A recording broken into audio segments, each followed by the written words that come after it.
Captain, we have them. We've established Transporter Lock, the Star Trek Discovery podcast. Join Ken and Sabriel each week as they explore strange new episodes, seek out new plots and new characters, and boldly go where no podcast has gone before.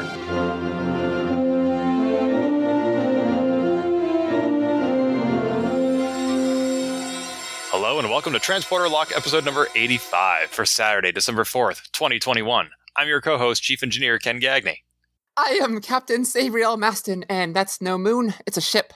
Oh my gosh, right? That's the same thing I thought of. I think it's what everybody thought of. So this is the episode of Transporter Lock for... No, wait, we're going to... But before we get to that, Sabriel, I have a story for you. Yes, you do. You went to go to... what's the word? Future historical site. That's right. Oh, that's a perfect way to put it. A future historical site. So as you know, I'm a digital nomad, which means I am driving around the country, living wherever I want for months at a time. I'm currently in Missoula, Montana. And former guest of the show, Neil A. Beardsley, who joined us last season for Discovery episode There Is a Tide, he and his wife are also digital nomads, and they happen to be in Billings, Montana right now, which is about 6 hours from here. So we hadn't seen each other in years, not since we've crossed paths in Costa Rica. And I said, let's meet up. We look at a map, and what's halfway between us but Bozeman, Montana, birthplace of the warp drive, where Zefram Cochrane in Star Trek First Contact debuted it on the Phoenix. And so what did you see? Well, we met up halfway, and most of our time was actually spent at the American Computer and Robotics Museum. It is the country's oldest computer museum in operation since 1990.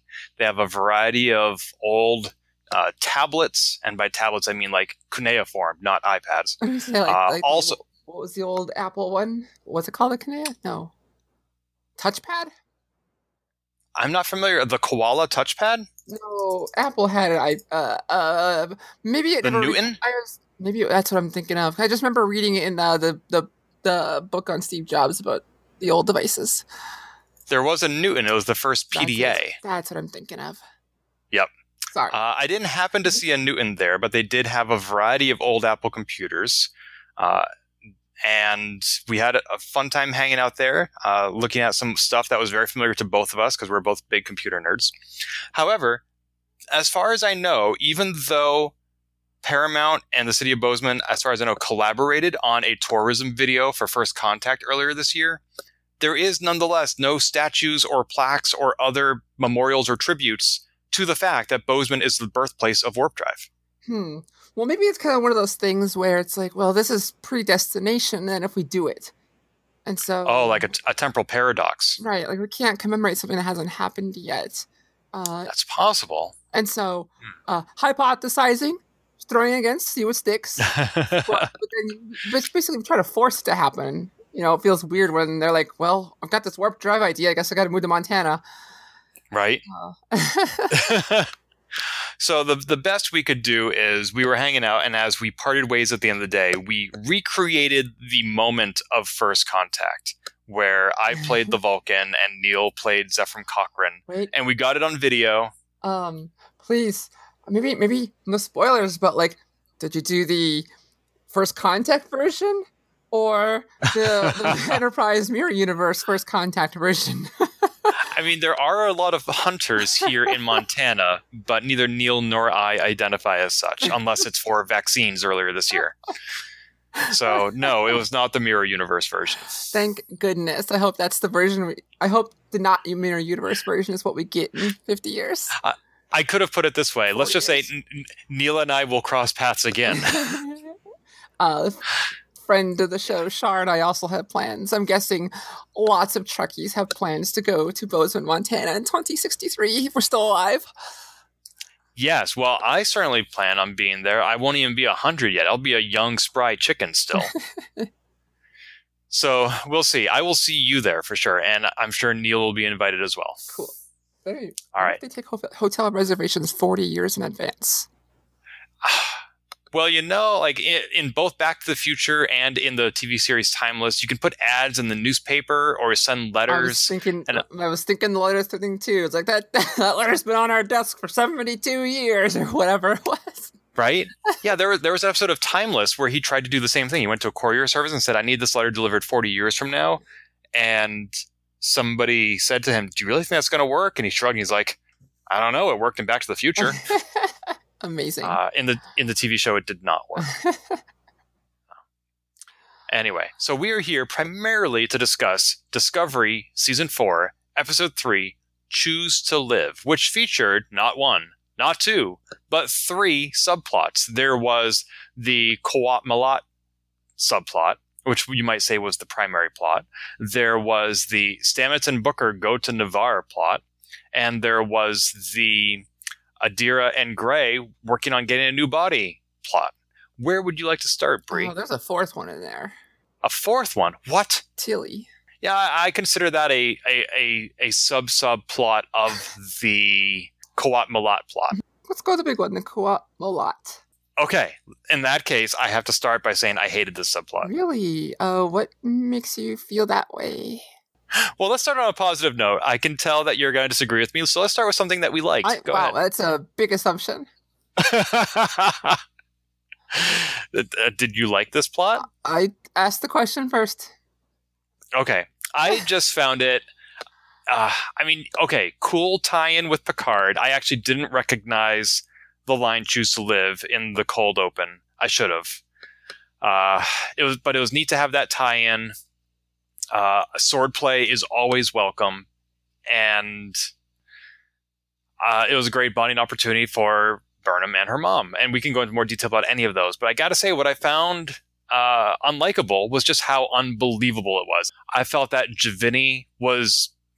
She did not act logically, and I understand that that's not necessarily inherent to their people, their creed. But there were so many better ways to solve this problem, and I don't think she even correctly identified what the problem was on multiple levels, and it just led to a lot of subterfuge and pain and suffering and death that was entirely unnecessary.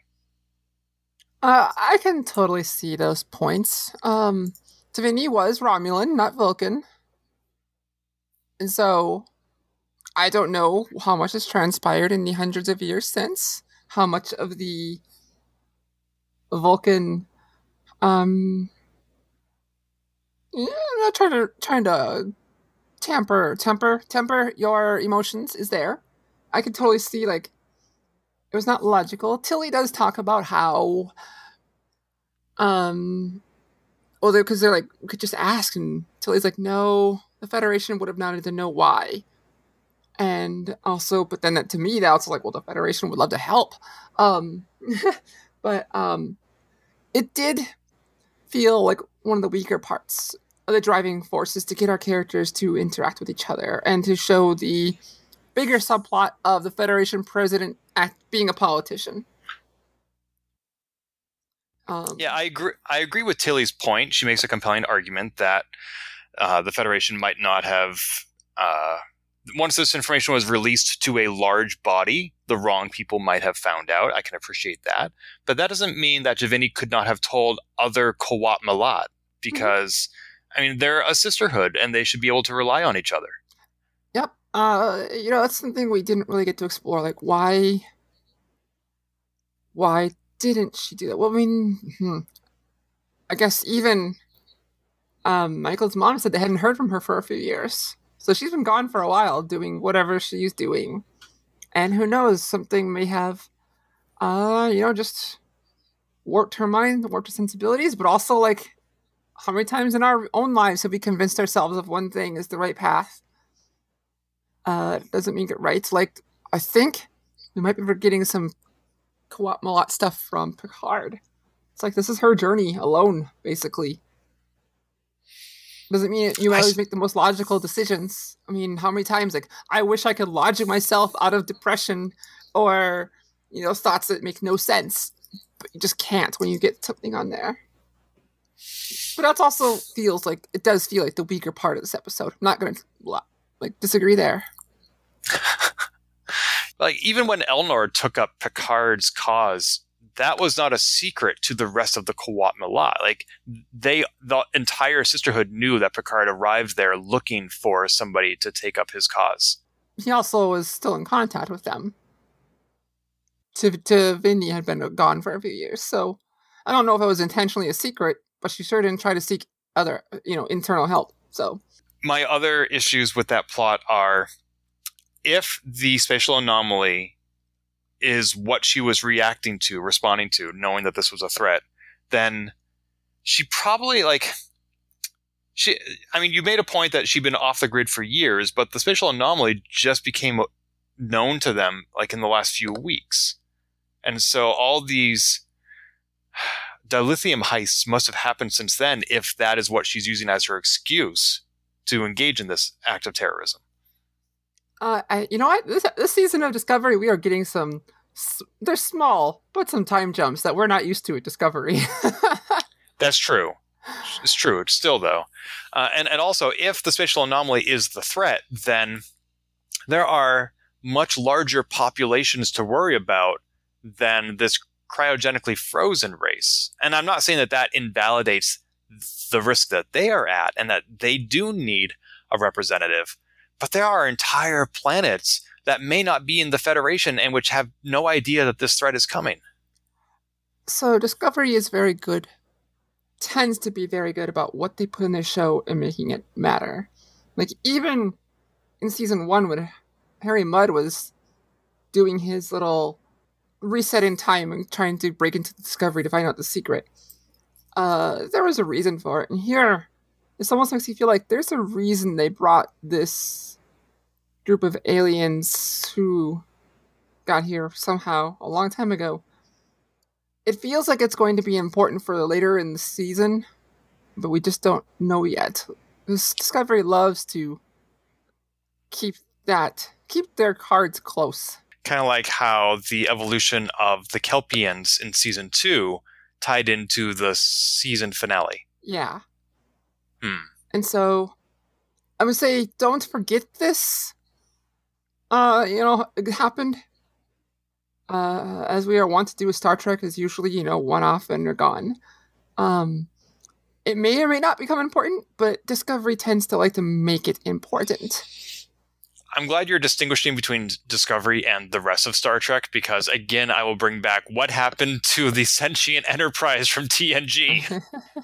Well, see, that was not Discovery. Brings me to the question. I saw a lot this week in discussions around this episode, and this episode felt like Star Trek again. This is a really Star Trek-y episode. And I'm like, I don't like hearing that anymore. I understand the idea being science problem is a thing. We science the heck out of it. We solve the heck out of it, and some side characters get some story. That's basically the Star Trek formula for decades, and Discovery has done away with that more or less. And I don't know, people. I think you just gotta realize that Discovery is not those old Star Treks. For better or for worse, it's its own show. And it still is Star Trek, no matter what. Well, it reminds me of a meme I just saw of Bashir and Garak sitting on the promenade talking, and Bashir asks, "So which of the Treks are real Trek?" And Garak says, "My dear doctor, they're all Treks." That was a great thing. And then Bashir says, "Even the ones I don't like?" And Garak says, especially the ones you don't like. It's true. You and I were talking last week about what a great job the second episode of this season did with interweaving character moments and action. And this episode this week had almost no action. Very, very little compared to what we've seen before this season. Sword fights is both action. Yeah, and on one hand, keeping up that level of action is exhausting. But on the other hand, okay, so this is relative. I'm not saying this was a bad episode. But I would say of the 3 so far, which is a small data set, I would say this is the weakest episode of this season. At least with regards to that, it doesn't really advance much, does it? Or at least character-wise it did. But season plot, it didn't seem to yet. And And I wonder if in the future this episode will look different when we have more information. Because I kind of agree, but I also love the episode, which is weird. Well, you bring up a good point, which is in such condensed seasons, and when you're always facing these existential threats, there isn't a lot of opportunity for character development. And so on one hand, like last week we learned something devastating about this anomaly, and this week's episode wasn't about the anomaly at all, really. And I was really surprised by that. I thought they would continue to be on the heels of this thing wherever it's going. And instead they kind of took the equivalent of going to the holosuite to play baseball. like, oh, there's this big existential threat. Let's go do something else for a while. So on one hand, this does give us the character development we've been longing for, which is hard to find when facing existential threats. On the other hand, last week we learned that the two can coexist. Yeah. I mean, what did we learn about the anomaly? The DMA. Yeah. Well, before we go to the Stamets book subplot, I have a few more things to say about the Qowat Milat. Yeah. First of all, well, I guess this would be like fourth of all. Sorry. So her quest was to get more dilithium for this. It's not a moon, it's a ship. Well, I'm confused by that because this means that the race must have been spacefaring after the burn, or else their moon would have blown up along with everything else that had dilithium in it. So they must have gotten dilithium sometime after the burn, and yet still only had enough to get exactly to where they were going? No, the ship had been there for a while, and they had run out at some point. It was kind of hand-waved a bit, but there was comments about how something went wrong, and they were basically out completely of dilithium, and then I think the burn happened. Like I said, it was very hand-wavy, but I got the impression the ship had been there for quite some time. Oh, I see. The reason they didn't blow up in the burn is because they had no dilithium. Right. Okay. And yeah. I thought dilithium was a renewable resource. I thought by the time of TNG, they'd found ways to keep dilithium running essentially indefinitely. You know, it's always been one of those plot things that's been... We'll add more details when we need it. Because, like, you know, in TOS is like, oh, the dilithium crystals are almost out, Captain. And by TNG, they just didn't really address it much. They would say, like, oh, the engine's down, or the charges are down, whatever. But Voyager would even look for deuterium to process it or something like that. I don't remember the exact... Maybe it was deuterium, and probably some technobabble. But it's apparently a resource that needs to be mined. I mean, but... Yeah, honestly, it's very much we just add details as the plot goes on, and I don't know there's a good answer for you. Not gonna lie. Usually there isn't. I'm thinking of the TNG episode Relic, where Scotty pulls out the crystal and says, oh my gosh, your crystal's gonna fracture, and LaForge is like, no, nowadays we have self-sealing stem bolts or whatever. I don't know. But anyway. Two other things, at least, about Qowat Milat, which was the action scene at the top of the turbo lift. Two things that my expectations were not met, thankfully. One is I really thought somebody was going to fall off the edge because there were no restraining barriers, and Tilly looked very nervous near the edge, and I really thought like she was going to fall, and then like Burnham would have to jump after her and somehow defy aerodynamics and catch up to her and use her transporter, kind of like in the 2009 Star Trek movie. I just didn't know what was going to happen, and that didn't happen. And also, when Javini put down her sword, because Gabriel said, your path is at an end, I know this is out of character and unlikely and unrealistic, but for some reason I thought Gabriel was going to pick up the sword and kill Javini. Like, your path is truly at an end. Wow. I thought that would be the justice. And I didn't want that to happen. It seemed like there was still some sort of shock or surprise waiting for us, and I was trying to figure out what could it be, and that's the only thing I could think of. You see, they made it kind of, to me, I didn't think it was going to happen, but they made it try to seem like Davini might stab Gabriel. After everything we went through in season 2 to save Burnham's mom, to lose her like that would be devastating. Uh-huh. But I mean, I didn't think that was actually going to happen. But those kind of scenes usually end up like that. It's like, okay, just getting stabbed. Yep. Also, Javini's sword is curved, and I'm not a sword person, but I think that usually means that the curved side is the edged side of the blade.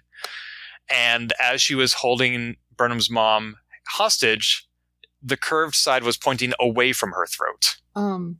So the blunt side was at her throat, and I'm not sure she could have slit her throat that easily. Not that I don't know if that's what she was going to do, but it sort of blunts the threat. I thought it was a straight weapon that Tavini had. It looks curved to me. In any case, no. I would rewatch that again if I were you. And I would rewatch it if I were you. I did. All right. Well, we're just gonna and it had like we're gonna Google this right now. Runes on it, so I was like paying attention to that blade pretty closely. Do it right now. We'll do it live. Yeah, I mean, I think it depends on the angle because the first image I pulled up is a head-on shot, and it definitely looks straight. But I think you have to look at it from the side, and I will do that after this call. Okay. That's all I have to say about that subplot. We can move on. All right. Well, you did mention that you thought Tilly was a subplot to this part. Oh, that's true. We can talk about that there because, Saru is showing himself as first officer through and through here with lots of advice. Like in past Star Treks, there would occasionally be those scenes, but there was those scenes where usually Picard would say, "What do you think?" and Riker would reply right away, and that was it. There wasn't a huge scene about it. Here, Saru and person he is talking to gets a whole scene where he gets to dish out his thoughts and advice, and it was a nice way to slow down but also set up the episode, and I liked that. But he's like, well, I know someone who's really trying to get out of her comfort zone. Why don't you take her to their little sword fighting rootin' tootin' adventure? I loved Burnham's response. Tilly has a long and impressive list of skills. Combat is at the bottom. Oh, it's a lot of fun. But so true. Also, Tilly is like the perfect person to hang out with them because of the absolute candor. Tilly says things off the top of her head all the time and has I don't want to say no problem, but she does share what's on her mind a lot. And like she even had an interaction with her and Vulcan, who got one line, or was it a Romulan? The gal she was talking to. Tilly's just talking her ear off to this, as I saw someone say, a nunja. I don't think I like that term, but it's to the combat nun. Tilly was talking her ear off, and then the woman's like, "You're worried, you're annoying me, basically," and it's like, "No, you're not. I like your enthusiasm, or I'm not annoyed by your enthusiasm, basically." And I love that. However, I will say that the reason Tilly was brought on this mission ostensibly was not due to her ability to fix dilithium drives, but due to her personality. And I don't feel that actually contributed much to the mission in the end. I don't know. She was there to calm down Michael and Gabrielle. And, she also took her sweet time in fixing things just because she did quite a number on this. Sarah really did a number on this. She was buying time. She knew the I think she did. I think she did her thing. Maybe not as standout and obvious in past ways, but she did her thing. I did like that her moisturizing her hands caused her to drop her sword. That was amazing. But like she calmed the situation down a few times. She did her job. Oh, that reminds me, though. I wish we had known what was actually wrong with their cryogenic chambers. Burnham says, like, "Oh, I found the problem." And I expected a follow-up sentence. And all it took was 15 minutes for her to fix. And Giovanni never thought of that. Anyway. Is it? I thought it was Tavini. Is it Giovanni? It's with a J, yeah. Oh, I thought it was with a T. Yes, it's a J. Well then. Yeah, I still feel weird about the holographic displays. All I can picture every single time is the actor just waving their hands in the air. Mm-hmm. And how inefficient this would be. Because your hands get tired when you're holding them up like that. That's just, I mean, I suppose you get used to, but no, I like their screens. We have monitors. I like that better. at least they don't have to carry around all those different pads now. They just wave their hands and there they get the data. Not either. But I'll bring it up at the end because I did write a note. But yeah, they did really hand wave a lot of the science goodness on the ship. And you know what? Maybe it's just we didn't need it. Maybe it really didn't matter. And they're like, we can trim the fat a bit on all the Star Trek technobabble that we're used to having.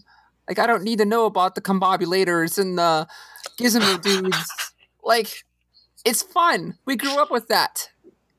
But was it necessary? You know, I started doing more editing and I'm like trying to help writers trim the fat and like, you could say all this with 1 or 2 words, not 6 sentences. Maybe we're seeing some of that. What we do need is combobulators. That is amazing. Oh yeah. Did you just make that up? I mean, that's a word, but I did. I mean, yes. Star Trek context. When you get discombobulated, yes, that is the opposite of being combobulated. But it never occurred to me that you might have an actual combobulator, which is discombobulated. Amazing. Oh, the things I say off the top of my head. It's gold, Sabriel. It's all gold. This reminds me one more thing about Qowat Milat is when they boarded. Shoot, I just had the page pulled up. Darn. Something about the turbo encabulator? No. When they boarded the USS Credence to steal the dilithium, Commander Patrick Fickett, oh my gosh, he did not miss a beat. He immediately went on the offensive, kicking the crap out of these people. And I was so impressed for 2 reasons. One was he didn't seem at all surprised or stunned. Like, he was able to react very quickly. We rarely see that level of reactivity in Starfleet, in my opinion. And second of all, I at first had to wonder whether he was an alien with super strength because he was amazing. But no, he was 100% human. I have a lot of respect for the late Commander Fickett. Yeah. Well, one of the things I was going to talk about was the ship. But yeah, I like that scene a lot. Short version, I think for the same reasons you did. He seemed to be a little knowledgeable in hand-to-hand combat, but not enough for Qowat Milat. None. No. No. All right. Anything else to say about Qowat Milat or Tilly? I was thinking, there was a scene in episode 1 with Saru talking to Sakal. I bring this up because it came up when I was watching a clip from the Ready Room. There was no context around it other than Saru talking about Saru, period, and his little badge, which is a really cool little thing we can go into later. But they played a clip of him talking to Sakal where Saru said, "One cannot have all the lives one desires. A choice is always necessary." And that feels like, we didn't know it at the time, but that was going to be how he's addressing or helping Tilly and maybe others on Discovery as he's come back. But it felt very, very poignant for Tilly. Like, we don't know exactly what she's going to come to realize when she's going through all this, but it feels like that's important. I really hope she doesn't find herself in the same place Burnham did at the beginning of season 3, where she's reconsidering her role in Starfleet, because she is, I mean, I know she said in the first episode that Lieutenant used to seem so far away, and now she's here.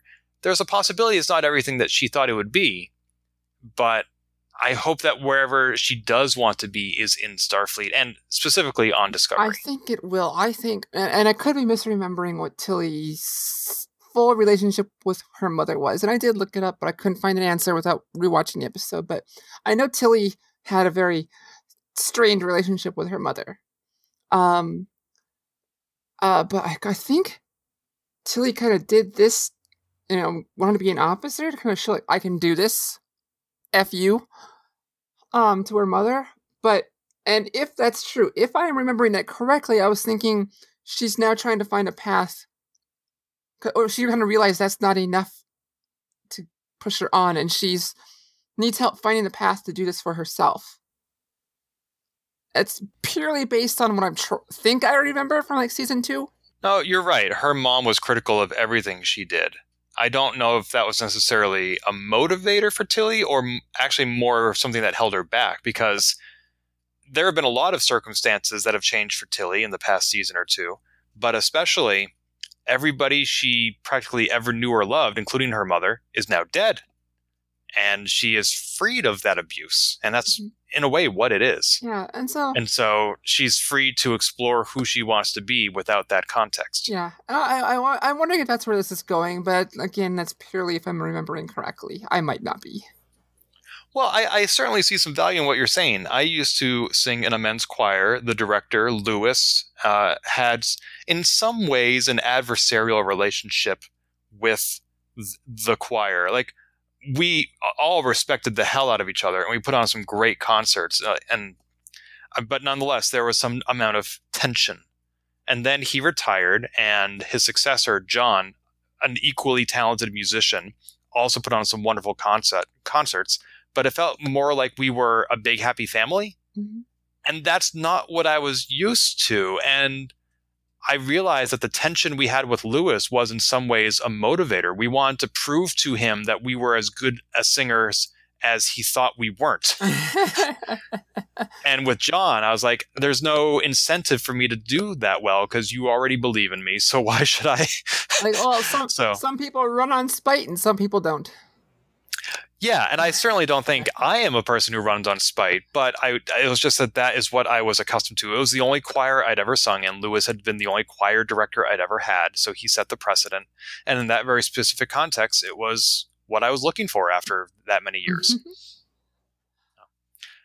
Shall I move to another plot? Yeah, let's continue on. I chose first. So, yes. Choose to live. Choose to talk, which we do every week when we get on Transporter Lock. Let's go with the DMA since you brought that up. Now I chose the topic. You choose what we're going to say about it. Well, I liked the Vulcan scenes a lot. Sure, maybe it actually is a black hole. Cool, whatever. 4 out of 5 signs point to black hole. Primordial wormhole. I'm saying black hole. My mind is saying wormhole. So I'm saying the right thing. There's no way I'm saying the incorrect thing because I know what I'm talking about. No, wormhole. Excuse me. 4 out of 5 things say wormhole. Vulcans are like, So I'm thinking, okay, Enterprise. The Vulcans are always like, and the Romulans here in this case were like, you're wrong. Like about time travel and all that, but the Vulcan Science Institute says time travel is an impossibility. The Vulcan Science Institute says that this is a wormhole, it's an impossibility. If they stick with surface level, if they stick with the wormhole thing, that adds evidence to my hypothesis that it is some external force carving out a path to get here. Do I feel like that's still the case? In some degree, possibility. I don't have a percentage.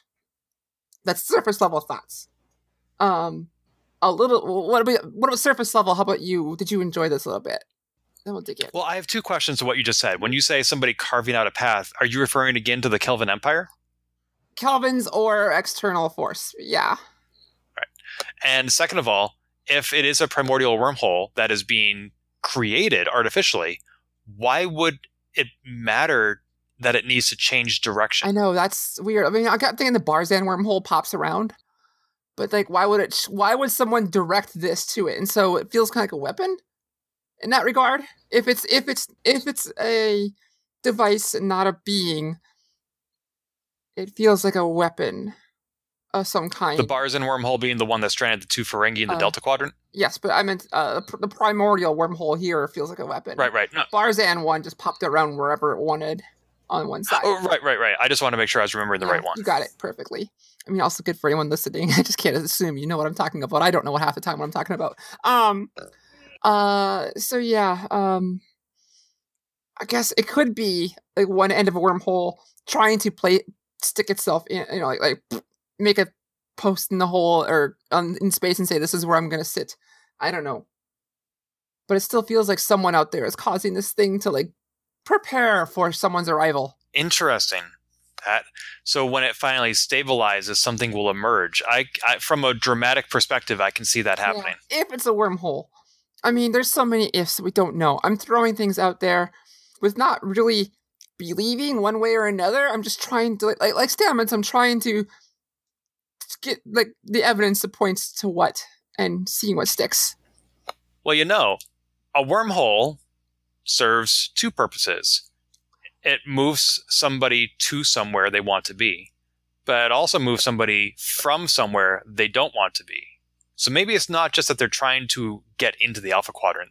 They're trying to emerge from somewhere else, which now answers the question, what does God need with a wormhole? And we also know from teasers, this is a galactic threat. But right now it's very small. Only 5 light years. Yeah, relative. It's all relative. Space is really, really big. You might think it's a long way to the chemist. But the Bajoran wormhole was so small, you had to have the precise coordinates to discover it. So it's shocking to me that this thing, which probably may not be a wormhole because it's only 4 out of 5, but if it is, it would be so much easier to notice and detect, and of course, so much more destructive. I mean, we have very limited scope of how many wormholes we've seen, so... There was that micro wormhole that Voyager found, which actually also went back into the past. Mm-hmm. That was cool. I love that episode. I do love wormholes. I love a good wormhole. I feel like there now needs to be a Star Trek themed bar with that drink. Like, I love a good wormhole. But back to Navarre. That's surface level. I like that. That was I like Stamets trying to science the heck out of this. And then his trouble coming to Navarre and like, all right, can we make a plan, have a dinner, make a schedule, and the Vulcans are go take a nap, as he puts it. Right. This feels so much like a symposium where you're gonna have these speakers at these hours, and as soon as it goes off track, Stamets like, excuse me, I had pamphlets printed. I took a shuttlecraft and did not get kidnapped, and so something has to happen here. If you don't know, Star Trek, there's a very major problem on the travel to any conventions. You're going to get kidnapped, probably by the Romulans. Oh, that's true. That's true. Poor Geordi. Every time. Something dangerous happens. Picard, Geordi, anyone who's going on a symposium is going to get kidnapped. But we got to see Book work through some things. And you were right on your prediction from the very first episode. He's now wearing his necklace. He's wearing his little Quijon necklace. Yep. Was it just me, or did Tirina, the Navarre president, seem really excited to do a mind meld? I liked her point about how Vulcans experience emotions. We've all known that to be true, but so many Vulcans deny it at all. And she seemed very empathetic, which I really appreciated. She saw suffering, and she saw the opportunity to help with it. And I mean, I know that her ostensible reason was to determine whether or not there were any tachyons, but she also took the opportunity to help Book through some other stuff that he needed. And it ended up being the opposite of painful. Yeah, I was thinking while watching this, like, they go back to this well a lot of times. Someone with emotions needs to get through an emotion, and they have to bounce off someone who effectively, quote unquote, has no emotions. So the person who's having the trouble can feel their emotions again. They've gone to this well so many times, and I just eat it up each time. Because like now Book is like, oh yeah, I can feel these feelings thanks to the person who has no feelings, quote unquote. Well, they've also done just the opposite. Like the time Sarek poured all his emotions into Picard. I mean, yeah, but it wasn't Picard saying I have no feelings, but they go to this well a lot, and I don't know, I just eat it up each time, and because it's so good, it just makes you feel again. Like it's okay to feel. And Book here, I'm glad he's getting closure. Is not quite the right word. I mean, maybe it is, but we saw he was trying to cope with his nephew's death. When his planet blew up and you and I reviewed the first episode, I said, I said, I'm concerned that his relationship with Michael will not survive this trauma. And after this episode, I have a higher degree of confidence that their relationship is going to survive. I mean, he still has more things to work through because he lost a lot more than just his nephew. But I feel like he's working on processing it in a healthy way. And that doesn't mean pushing away the people who love him like Culber did to Stamets in season 2. Mm-hmm. I am so glad we're seeing like the season a lot of healthy ways to work through things. Between Tilly talking to apparently off camera, it's clearly happened. More time has passed. She's been talking to Culber. She's talking to Saru. We get Book working through things. Sure, he was like pushing people away at first, but now he's allowing people in to help him a little bit. And I mean, it really can help. It can really help when you have someone who you're not associated with at all, don't have that connection to. Like when you get those people who are close to you, you don't want to talk to them.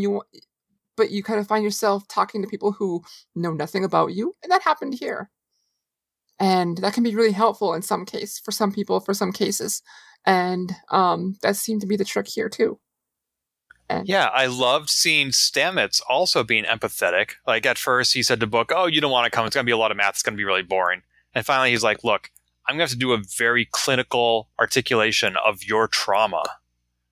And Book's like, I can handle it. And Stamets was like, no, you cannot mind meld. You cannot make him live through that trauma again. And I mean, Stamets loves science. He's the one who encouraged them to remain in the anomaly last week to get more data. And this week he was saying, no, this is data we don't need because it'll cause him too much emotional pain. Yeah, Stamets being like, don't make him go work through that because of my failing.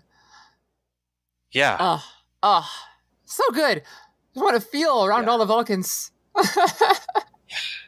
And also, brief aside, you mentioned talking to somebody who doesn't know you that well. Saru came right out and said that Culber is both the chief medical officer and the ship's counselor.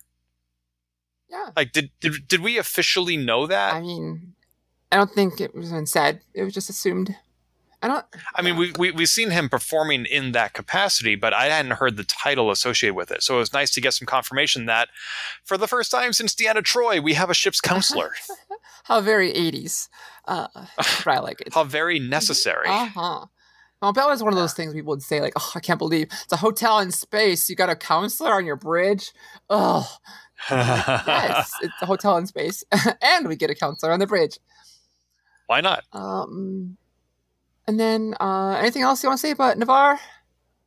Only briefly that, so Navarre was originally Vulcan, but they renamed it to incorporate more of the remaining Romulan population. It still seems predominantly Vulcan. That makes sense. Does it? I mean, I guess it does, because like I said, it used to be Vulcan, but I just feel like there would be, after 800 years, less distinction between Vulcan and Romulan, whether it's biology and race or whether it's philosophy. But I thought 800 years from now, they would just all have melded into one. I think you are seeing it, not realizing it. You think those were Romulans we saw? There were some Romulans there. Oh, really? Uh-huh. In the scene with Stamets and Book? Yeah. The way in the Science Institute people, the way that they show the difference in Discovery and Picard is forehead ridges. But they're not strongly pronounced, but they're there. Huh. Okay, that is a detail I overlooked. And that Tarina was even empathetic to me. Kind of shows more like that could be her as a Vulcan, but it could also signify the unification, or the reunification, as it were, of part 3 of of Romulan and Vulcan society. Okay, well, thank you for pointing that out. Although, I'm sorry, this is a brief aside, talking about things that should have changed in 800 years, and going back to the USS Credence getting hijacked by the Qowat Milat. 800 years and we still haven't figured out how to transport things without dropping shields? Right? I was thinking the same thing. Okay, that's all. I'm done. You know what? Even, remember, Vulcans lived for a couple hundred years. It's only been like 2 generations since 2 or 3 generations, more or less. But that's one of the reasons why Vulcans fear humans, is because Vulcans had millennia of infighting before they finally reached the stars, and humans did it in centuries. So that's what I'm saying, like, don't expect too much change from Vulcans right away, because they live for a very long time, and they're very stubborn. But that was a Starfleet vessel. They should know how to... Anyway, moving on. Oh, no, I wasn't talking about the shield. That makes no sense. I was talking about Vulcan Society still. Okay, that's fine. I think we are saying the same thing. We're in agreement. Okay. Shall we move on to the third? Speaking of Culber and Saru talking about being ship's counselor, the USS Discovery has a fireplace lounge. I was going to save this for a little bits at the end, but yeah, the disco bar. Oh, I loved it. And at first I thought, like, wait, I was questioning, A, is that a holodeck? And B, are those real logs? No, to me, it was like those gas fire pits you see at restaurants these days. Yeah, I'm looking at one right now here in my Airbnb. We got a fire pit. We got hollow darts. We got Linus at the piano in the background. You only see it for like a split second if you have to look. I missed it. There's a bartender, and I saw an Lurian, Morin's people, in the background. I'm like, so this is a place where people can drink, and it's not just the mess hall. Oh, good point. So I was happy to see the disco bar. Maybe this is like their version of 10 Forward. Yeah. Huh. That's true, because the mess hall doesn't really serve that purpose. I hadn't really thought about where do they go to relax. I think they would use that set. Because they use that set. Bring it up again on the Harry Mudd episode where he was going back in time. That's where Tilly was like getting hit on by Lieutenant Reese. They had that little party there, and she was getting drunk, and everyone was dancing to club music in the mess hall. Yep. Yeah. Oh, that was the mess hall. I mean, maybe in schematics that it wasn't actually. We do have a dance hall, but at least they redressed the mess hall set if it's not the mess hall. It was right next to the rubber duck room. Yeah. All right. Shall we talk about the third and final subplot? Yeah, Gray and the reunification of his body. There's that word again, yes. Wait, isn't it? It's my turn to choose the subplot, so I choose this one. We get to see this cool stuff that they invented for, like, DS9, or maybe even TNG a little bit, but DS9, like, Trill, and they got to use their technology, or their ways, not even tech, really, to help with the mind transference, because they've already done this before in Star Trek. And it's cool. Oh, you mean the episode where all of Jadzia's past hosts came out and inhabited other bodies? Yeah. I forgot about that. We've seen this before, and we got to see it here, and it's just... And maybe it's not a one-to-one fit. We get to expand our lore a little bit, and got to use it again, and it was cool, and... It was a small part of the episode, but it was a big part for the heart. I would have liked to have seen the unjoining. You were talking about editing and things getting cut because it's not necessary. I felt that this subplot moved a little too quickly, not only in this episode, but also across the entire season. I thought it would be harder for Gray to get a body. Well, see, that means we get more time for Gray to adjust to it. And for Adira to adjust to it.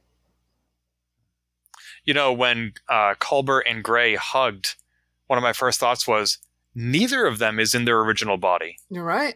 And I wonder if that is a point of connection for them. Like, Culber will help Gray adjust to not being in the original body. Yeah. In the radio room. This makes me... Ian Alexander, I think it was Ian, and not Blue, who mentioned that, now... Adira will have to work through possibility of losing Gray. Gray will go away. Whether that happens or not, I don't... the way they responded, I don't know. But there's a lot of things to work through now, and so I'm glad we get to explore more of that. Not like the Voyager problem where we got back home. Cool, series over. I would have loved to see when I get home. And now here, they didn't save it for the end. So we can explore that throughout the season. And I'm actually appreciative of that. That we made it boom, boom, boom. Okay, go. Now you can talk about it. Well, what you just said about Gray possibly going away. Adira said that they will always be linked. No, actually, I think it was Gray that said that. But this makes me think about real life analogs, like these news stories you occasionally see about how this guy donated his kidney to his girlfriend, who was dying of renal failure or whatever. And now I'm thinking to myself, oh gosh, if they ever break up, that's going to be super awkward. Like, I have your symbiont in me. but like he saved her life. She literally has a part. I'm again referring to the real life analog. She literally has a part of him inside her, and like, yes, it was given with no strings attached. There's that phrase again. But how you can't repay that, and you can't be like, well, thanks for the kidney, bye now, and like, but we were dating. You owe me. Do you? And that. No, you don't. That's a very petty interpretation of it. That would be an unhealthy relationship where somebody actually says you owe me. Don't get me wrong. But subconsciously, I can totally see it being hard to let go of that. And like for Gray to now leave and Adira to say, like, I'm the one who guided you back to your body. And Gray be like, yeah, and I appreciate that. Bye. I mean, yeah, the sunk cost thing is a problem in a lot of relationships who don't want to be together. Not that I was going to say what's happening here, but it is a possibility out there in the world. And to be clear, everything we've seen about Gray and Adira so far suggests that it is a very healthy relationship and that they're not going to see any sort of troubles romantically like Culber and Stamets did. I'm just nonetheless conjecturing about what complications are now possible. It's a unique thing that they barely touched on in Star Trek before. A little bit with like Kira's baby or Kira holding Keiko's baby. And they had that connection a little bit there. Like, this is weird, this is awkward, and all that kind of stuff. So they've touched on it before, but now we have an opportunity to really explore it if they ever choose to. There are some questions I hope get answered, like Picard's new body was built to expire eventually, which is the last lesson Data gave him, which is it's the most human thing you can do is die. Will Gray's body age? Will it get old? Will it have super strength? These are things I would like to see. They answered some of that last episode already. Remind me? Culber, because through Adira, Gray asked, like, will I get old? And Culber mentioned, like, yeah, this will be basically a normal body. Oh, okay. So no super strength. Nope. Just say this. Almost the exact same conversation they had in End of Picard. Like, now you're still gonna get old, and because Adira made a joke about getting a pot belly and everything like that. Although I guess we now have the same potential risk we had in season 2 of a cybernetic crewman getting infected by a virus. Like, what could happen? I don't think they're gonna go that route. I don't know. I think it'd be kind of neat if that robotic race that tried to take over the future from season 2 manifested itself in Gray, and now suddenly Adira has to put Gray down because that is another common television trope of having to fight your loved ones because they're possessed. And then if it was that group specifically, then they're stuck here. They came to the future for no reason at all. But in general, yes. I don't think that's an interesting story anymore in Star Trek. I don't think it's an interesting story anywhere. Like, they did it in a season of She-Ra, and I was like, oh, come on, I hate this plot. Why do so many shows do this? Like, season 6 of The Flash did it. I was sick of it then. Come on. I can't believe this person that I know is possessed is acting this way. I know. Why are they doing this to me personally? I know you're still in there. You have to fight. I'm tired of these lines, Sabriel. Any more on the episode before I touch on other things?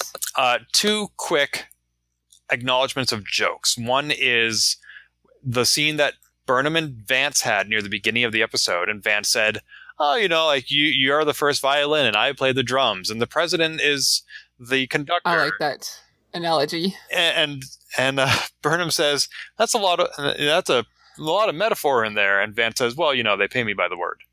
That was so good, too. The analogy was great. That line was great. I liked the line because, again, and I've mentioned this before, but I continue to appreciate it, just how far not only Vance has come, but now we're specifically seeing Vance's relationship with Burnham, how far that's come. Because joking with somebody in that way is letting your guard down a bit, and it's letting them see a different side of you. And Vance is clearly comfortable doing that with Burnham, and that's nice to see. In a way, the Federation president has taken on the role that Vance had last season of being somewhat inscrutable and potentially adversarial. Yeah, I totally agree. And that also reminds me of something I forgot to mention last week, which was Stamets made a joke also to Burnham about might as well blow me out an airlock. Because Too soon? Well, in the season finale last year, we saw Stamets kind of give the side eye to Burnham, and we suspected that their relationship may have been irreparably harmed, and that we would see that in this season, and we haven't. And the fact that he joked about it suggests to me that he's kind of over it. Yeah, they did some work and things in between seasons in those few months. Yeah, there were the 5 months in between, and also Stamets said to Book, like, you saved my family when I couldn't. And I think the important thing there is that his family was saved. That's the reason he didn't want to be ejected from Discovery, was because he wanted to go back to the dilithium planet and save Adira and Culber. And in the end, he got what he wanted. He just wasn't the one to do it. Mm-hmm. So I think that's more important to him than any acrimony he may have bottled up toward Burnham. No. I got nothing. What's up? Right. So, various things. The interior of the Credence, I was bummed that it was just a redress of Discovery's set. And it was a missed opportunity to see some design of future ships. True. None of these are big deals. There's things in there. I understand. Money, plot, whatever. Yep. But really cool. Someone pointed out something really cool I missed is that in the very opening scene when the Credence comes on screen, all in its like 83 warp nacelles or whatever it had, all the windows are multicolored, not one uniform color. Huh. Something I never realized I didn't notice in Star Trek. Like, all the windows are always yellow or blue or white. Here, you see greens, orange, blues. I got a screenshot here. I'm like, wow. I didn't notice that, but I now think this should always be what we see on Star Trek. Because they do have different colored lights on inside the ship. Right. Yeah, different things going on. Yeah, so I thought it was a neat little detail that I just never noticed. I didn't notice before. One piece of tech that I realized with the transporters, they just be able to pop up in rooms mostly. We no longer get those traditional Star Trek scenes of welcoming or sending someone away on the transporter. I mean, they can have it wherever they're at now, but there was always that little something about it being on the transporter pad. That's true. You'll never have another moment like the moment when Data said goodbye to Tasha Yar's sister. Mm-hmm. I loved that moment. Oh, it was, yeah. It's like we lost, how in old movies you used to be able to walk someone up to the gate at the airport to say goodbye. Mm-hmm. We've just lost something in the badges having the transporter thing. And I'm not saying it's necessarily a bad thing, but I didn't realize I'd miss it until here. I had that thought of like, oh, we don't get those anymore. Yeah. Because some of those were really good. Or the, oh no, what wacky and zany adventure are we going to have this week? Because it's Deanna's mom on there. There was the deepest cut in this episode that I did not even know was a thing until someone brought it up. That was the Vulcan president asked Book if he wants some red spice. Yes. Tea.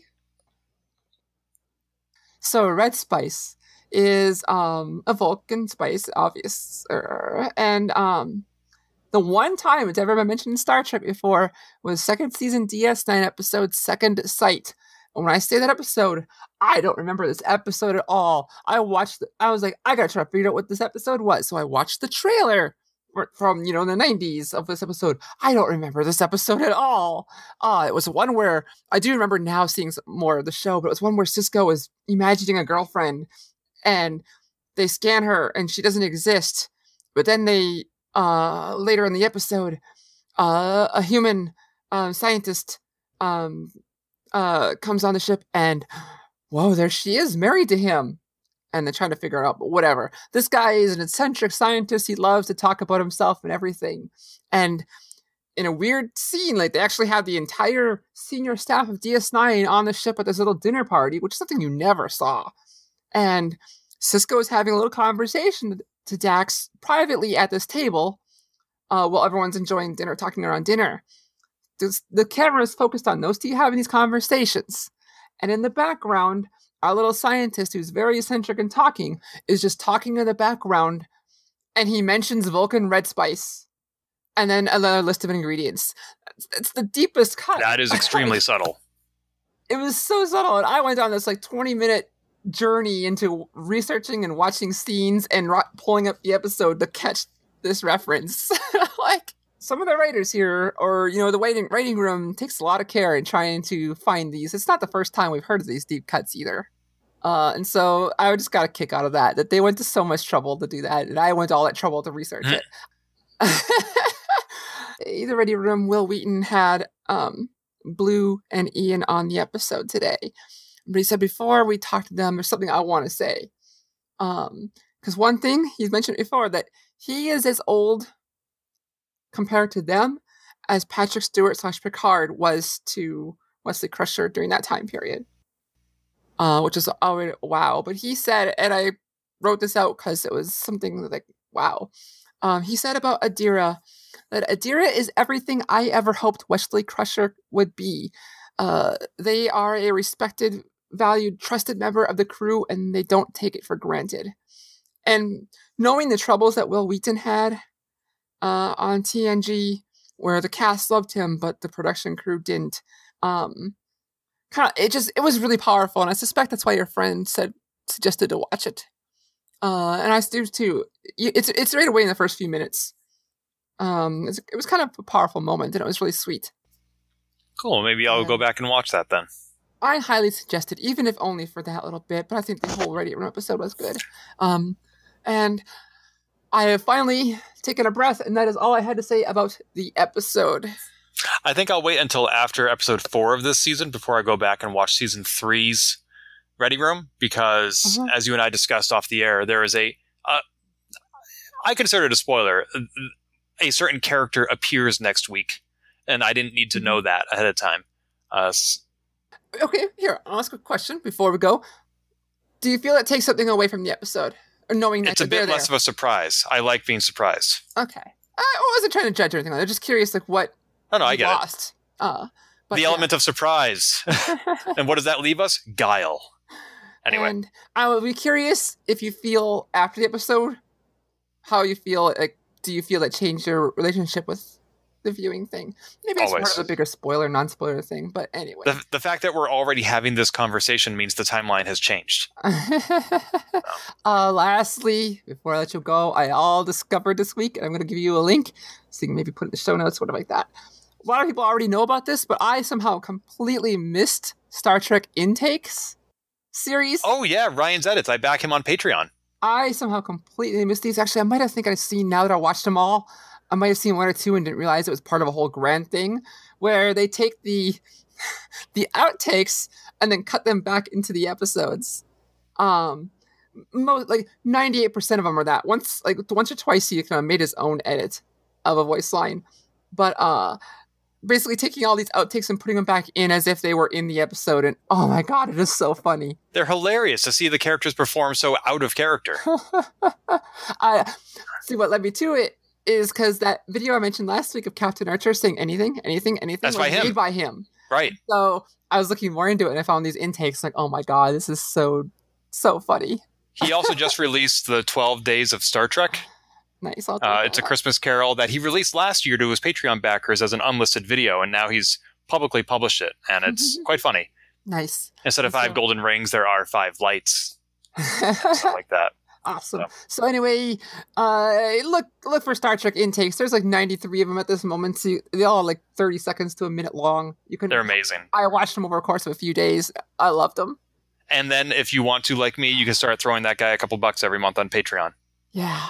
Oh, good stuff. Until next time. Punch it. I know I had one for this and I forgot it already, so punch it. If you've enjoyed this episode, please leave a review on iTunes and keep your hailing frequencies open by following us on Twitter @TransporterLock or subscribing to our podcast and email newsletter at transporterlock.com.